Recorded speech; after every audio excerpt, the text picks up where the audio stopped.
নবী বলছেন, আল্লাহ আমার উম্মত যদি জাহান্নামে থাকে আমি কিন্তু জান্নাতে যাব না।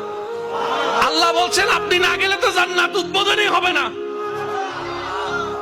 এবার মামলা কি দাঁড়ালো? আল্লাহ পাক বলে যে আমি তাহকামুল হাকিমিন নিজেকে বলেছি, বিচার না করলেও তো জিনিসটা সুন্দর হয় না।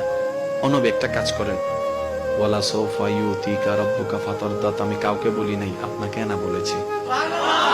ওমা আরসালনাকা ইল্লা রাহমাতাল লিল আলামিন, কারো সম্পর্কে নাজিল করি নাই, আপনাকে দিয়েছি। ওয়ালাল আখিরাতু খায়রুল লাকা মিনাল উলা, কাউকে বলি নাই, আপনাকে বলেছি।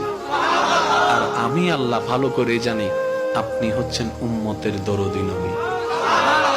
আপনি নিজের জন্য কাঁদেন নাই, সন্তানের জন্য কাঁদেন নাই, পরিবারের জন্য কাঁদেন নাই, নাতির জন্য কাঁদেন নাই, যত কেঁদেছেন জীবনে সবকিছু উম্মতের জন্য। এমনকি হাসরের ময়দানে যখন সর্বপ্রথম আমাদের নবীকে আল্লাহর হুকুমে তোলা হবে,